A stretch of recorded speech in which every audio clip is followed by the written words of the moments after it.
The courtroom went completely silent the moment I placed the folder on the judge's desk. My mother's face drained of color instantly. My father leaned forward like he had just seen a ghost, because inside that folder was the one document they never thought I would ever find. The last paper.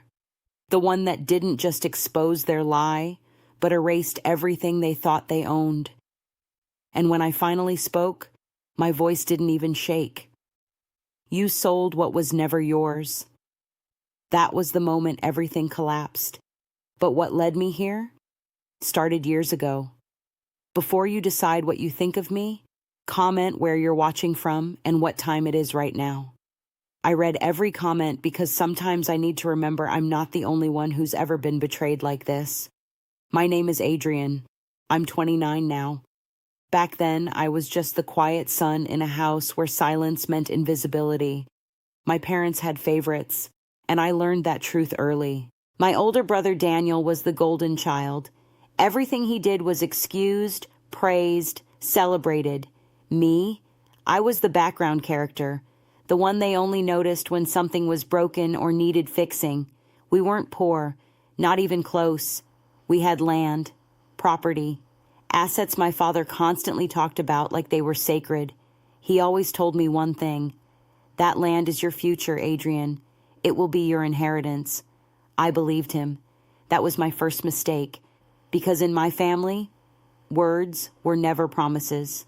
They were traps. At the dinner table, I used to wait for them to ask about my school results. They never did. But when Daniel got a C in college, it turned into a celebration dinner. New phone, praise, attention. One night, I finally asked my mother why it always felt like I didn't matter. She didn't even look at me. Your brother needs more support. You're strong. You'll manage. Strong. That word became my prison, because being strong meant I didn't deserve care, only expectations. And I didn't know it then, but every ignored moment was building something inside me, until I turned 22. That's when I got a scholarship abroad. For the first time in my life, I felt like I was finally stepping out of their shadow. My father stood at the door while I packed. He didn't smile. He just said, "Don't forget where you came from." At the time, I thought it was pride. Now I know it was control, because the moment I left, everything changed. At first, they stopped calling, stopped asking, stopped caring. Then Daniel started handling family matters, especially the land, but I didn't know that yet. All I knew was I was finally building a life they never expected me to have. Late nights, exhaustion, small wins that slowly turned into real success. And just when I thought I had escaped that house emotionally, their messages started again. "My son, we miss you. We should talk about the family assets. Come back, it's urgent." Something about it felt off, too polished, too sudden, and Daniel never reached out directly, not once. That should have warned me. But I still went back when my father said it was urgent. That was the day I walked straight into the beginning of the end. A lawyer called me weeks later. His voice was calm, almost bored. "Your family has finalized the sale of inherited land assets under joint authority." I actually laughed at first, because I thought it was a mistake. Then he said the location. My family land, my inheritance, sold.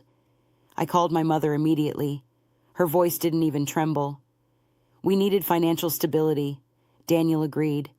Daniel agreed, not me. Not the rightful heir, just Daniel.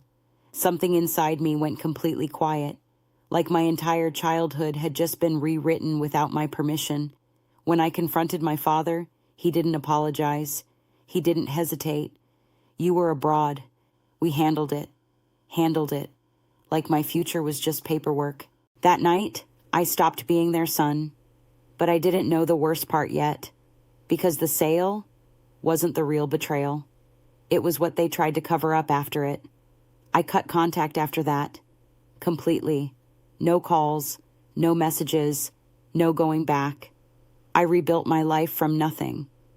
There were nights I slept in my office, days I forgot to eat, but I refused to return to people who could erase me so easily.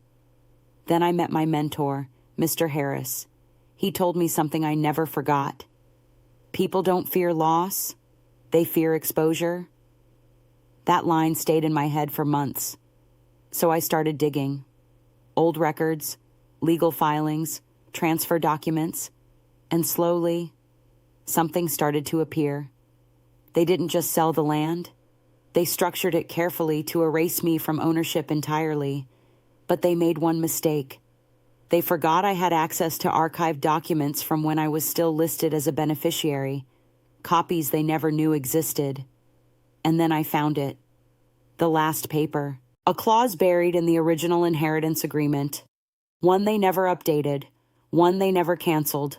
One that made everything they did legally fragile. 5 years passed.